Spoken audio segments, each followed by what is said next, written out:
இங்க வெறும் இது சட்டமன்றம், சண்டை மன்றம் கிடையாது. அதனால அவர் பேசாத வரைக்கும் அமைதியா போதுங்க. ஒன்ஸ் அவர் ஆரம்பிச்சாலே பேசியது போதுமா? தயவு செஞ்சு நீங்க அனுமதி தராதீங்க. தவறுன்னு சொன்னா மட்டும்தான் பாருங்க. இப்ப கூட கத்துறாங்க பாத்தீங்களா? நீங்க சொல்லணும்ல, இப்ப நீங்க சொல்லணும்ல, திமுக ஏன் கத்துறாங்கன்னு கேட்கல. என்ன மட்டும் நீங்க சொன்னீங்கன்னா. பேரவை தலைவர் அவர்களே, சட்டமன்ற உறுப்பினர்களே, அமைச்சர் பெருமக்களே, அனைவருக்கும் முதல் கண் பணிவான வணக்கங்களை நான் தெரிவித்துக் கொள்கிறேன். 2 நாட்களாக கேப்டனுடைய பிறந்த நாளுக்கு வாழ்த்து தெரிவித்த முதலமைச்சர் விஜய் அவர்களுக்கும், எதிர்க்கட்சி தலைவர் உதயநிதி அவர்களுக்கும், அதே போல திமுகவின் தலைவர் அண்ணன் ஸ்டாலின் அவர்களுக்கும், அதிமுகவின் பொதுச் செயலாளர் அண்ணன் எடப்பாடி பழனிசாமி அவர்களுக்கும், அதே போல மருத்துவத்துறையினுடைய அமைச்சர் அருண்ராஜ் அவர்களுக்கும், யாரெல்லாம் கேப்டனுக்கு வாழ்த்து சொன்னீங்களோ அனைவருக்கும் என் பணிவான வணக்கங்களை தெரிவித்துக் கொள்கிறேன். இன்றைக்கு நாம பேசுறது மானிய கோரிக்கை. அவைத்தலைவரே, உங்களை கெஞ்சி கேட்டுக்கிறேன். நாங்களும் பொறுமையா 1 வாரம் 10 நாளா பார்த்துக்கிட்டே தான் இருக்கிறோம். மானிய கோரிக்கையை தவிர மற்ற எல்லா நிகழ்ச்சியும் இங்க நடக்குதுங்க. பொதுவா நான் சொல்றேங்க, நான் ஆளுங்கட்சி எதிர்கட்சி எல்லாம் கிடையாது. நாங்க ஒரு பொதுவான ஒரு சட்டமன்ற உறுப்பினராக இங்க நான் பேசுகிறேன். இங்க மக்களுக்காக பேசுறதுக்கு தான் இந்த சட்டசபை. ஓகே, உங்க கருத்து சொல்லுங்க, ஒரு 5 நிமிஷம் சொல்லலாம், ஆளுங்கட்சியோ எதிர்கட்சியோ. ஆனா டெய்லி 6:30 மணி வரைக்கும் போவதற்கான ரீசன், ஆளாளுக்கு ஒருத்தர் மேல குறை சொல்லிக்கிட்டே தான் இருக்கிறமே ஒழிய, சண்டை போட்டுக்கிட்டே தான் இருக்கிறவங்களே ஒழிய, இதனால தமிழ்நாட்டுக்கோ மக்களுக்கோ இதனால என்ன பலன் என்ற கேள்வியை இங்க நான் கேட்கிறேன். ஆளும் கட்சியை தேர்ந்தவர்கள், இதுவரைக்கும் ஆட்சி செய்தவர்கள் எல்லாரும் சிறப்பாக தான் ஆட்சி செஞ்சிருக்காங்க. இதுவரைக்கும் யாருமே இங்க குறை சொல்ல முடியாது. எந்த ஆட்சியா இருக்கட்டும், அவங்க காலகட்டத்திற்கு தமிழ்நாட்டுக்கும் தமிழக மக்களுக்கும் அவங்க நல்லதுதான் பண்ணியிருக்காங்க. இன்னைக்கு உங்களுக்கு வாய்ப்பு கிடைச்சிருக்கிறது.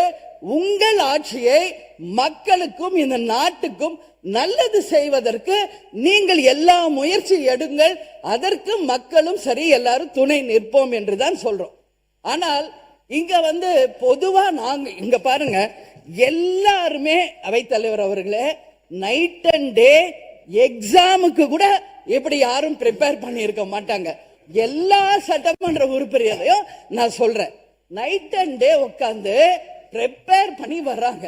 ஆனா இங்க வாய்ப்பே கிடைக்க மாட்டேங்கிறது. எப்ப பாரு சண்டை சண்டை சண்டை அப்படின்னா மக்களுக்கு இதனால என்ன பலன்? நானு இப்ப நீங்க சொன்னீங்க, ஒரு நிமிஷம், வாக்குவாதம் என்பது ஒரு அளவுக்கு இருந்தால் ரசிக்கலாம்.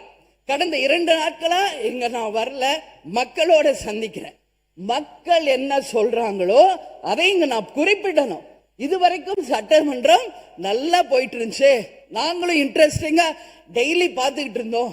ஆனா ஒரு 3-4 நாளா வெறும் சண்டை தான் போகுதே ஒழிய இதனால யாருக்கு எந்த பலனும் இல்லை. இப்பெல்லாம் நாங்க டிவி ஆஃப் பண்ணிடுறோங்கிறாங்க. ஏன் இதுன்னு சொல்றேன்னா, இங்க மக்களுக்காக பேசணும், மக்களுக்கு நல்லது நடக்கிறதுக்கு தான் இந்த சட்டசபை என்பதை தயவு செஞ்சு எல்லாரும் புரிஞ்சுக்கணும். வாக்குவாதம் பண்ணுங்க, ஆனா 24 மணி நேரம் இருக்கிற 6:30 மணி வரைக்கும் வெறும் சண்டை போனா எப்படி? நானும் பார்க்கிறேன். முந்தானத்து 6 மணி கோரிக்கை, கடைசி வரைக்கும் 4 மணி வரைக்கும் 2 மானிய கோரிக்கை கூட நம்மளால பேச முடியல. அவை தலைவரே, இது ரொம்ப ரொம்ப மனசு கஷ்டமா இருக்கு. எல்லாருக்கும் நீங்க வாய்ப்பு கொடுங்க. பேசினவங்களே தான் பேசுறாங்க, சண்டை போட்டவங்களே தான் சண்டை போட்டுக்கிட்டு இருக்காங்க. அப்புறம் அப்ப எல்லாரும் அவங்கவுங்க வேலையை விட்டுட்டு எக்ஸாமுக்கு ப்ரிப்பேர் பண்ற மாதிரி 3 மணி 4 மணி வரைக்கும் ப்ரிப்பேர் பண்ணிட்டீங்க. உட்கார்ந்து கடைசி வரைக்கும் மக்களை பத்தி பேசவே முடியல. வேடிக்கை பார்த்துட்டு சண்டைய பார்த்துட்டு போறதுக்கு அனுமதி அளித்தேன். முருகன், நீங்க தொடர்ந்து பேசுங்க. ராஜா, நீங்க பேச முடியும் இல்ல? அவை தலைவரே, இங்க பாருங்க, நான் கடந்த 1 வாரமா எதுவுமே பேசல. நானும் ரொம்ப பொறுமையா நல்ல கருத்து நயமா சொல்லிட்டீங்க, போதுமானது. அவர் முறுப்பேர் இன்னும் 12 பேர் பேசணும், போதும். இப்போதைக்கு இது போதும். அப்புறம் அடுத்த மானிய கோரிக்கை வரும்போது நீங்க பேசலாம். இன்னைக்கு மானிய கோரிக்கை இருக்கீங்க இல்ல 10வது இடத்துல நீங்க இருக்கீங்க. கண்டிப்பா பேசும்போது நீங்க நீங்க வரும்போது நீங்க பேசலாம். இப்ப வேண்டாம். இல்லை இல்லைங்க இல்லை இல்லை நல்ல கருத்துக்கள் நீங்கள் சொல்லிட்டீங்க, போதுமானது. இப்போதைக்கு அது போதுமானது. கண்டிப்பாக தரேன். இல்லை இது வரைக்கும் இல்லை சொல்லிட்டீங்க, அது எனக்கு அந்த கருத்து இல்லை. அந்த இல்லை இல்லை மாண்பு உறுப்பினர் போதும். மைக் இல்லை நான் பொறுமை காக்கணும், மக்களுக்காக இங்க எல்லாரையும் பேச வைக்கணும். இங்க வெறும் இது சட்டமன்றம், சண்டமன்றம் கிடையாது. அதனால அவர் பேசாத வரைக்கும் அமைதியா போகுதுங்க. ஒன்ஸ் அவர் பேசியது போதுமா? தயவு செஞ்சு நீங்க அனுமதி தராதீங்க. மாண்புமிகு பேரவைத் தலைவர்களே, இன்னியாருக்கும் எங்களுக்கும் பிரச்சனை கிடையாது. உறுப்பினர் பிரேமலதா விஜயகாந்த் மேடம், நாங்களும் எங்களுக்கும் விஜயகாந்த் சார் ரொம்ப பிடிக்கும். இதே சட்டசபையில என்ன மாதிரி குரல் கொடுத்தாரு எங்களுக்கும் தெரியும். ரவுத்திரம் பழகுன்னு பாரதி சொல்லியிருக்காரு. ஒரு தவறோ ஒரு உண்மை இல்லைன்னா மட்டும்தான் நாங்க எந்திரிக்கிறோம். இதே பரமக்குடி எம்எல்ஏ அவர்கள் தொகுதி சார்ந்து பேசினாரு. நாங்க இதே இடத்துல அறிவிச்சோம். ஒலிம்பிக் உடைய அகாடமி இன்டர்நேஷனல் ஸ்டாண்டர்ட் லெவல்ல திமுகவுடைய எம்எல்ஏ இருக்கக்கூடிய பரமக்குடியில் வருதுன்னு சொன்னோம். அப்ப ஒரு உண்மைக்கு மாறான தகவல் சொல்லும் பொழுது நாங்க எந்திரிக்கிறோம். மாண்புமிகு பேரவைத் தலைவர்கள் சொன்னார், ஒரு உதாரணம் சொன்னார், நாங்க ஒரு உதாரணம் சொல்றோம். எதிர்க்கட்சி என்பது தீக்குச்சி மாதிரி. அத அழகா கேஸை பத்த வச்சு பால் வச்சா நாங்க அமைதியா இருப்போம். நீங்க கேஸை புடுங்கி விட்டு பத்த வச்சுன்னா வெடிக்கும். நாங்க வெடிக்கக்கூடிய இடத்துல அப்படி இருக்கிறோம்.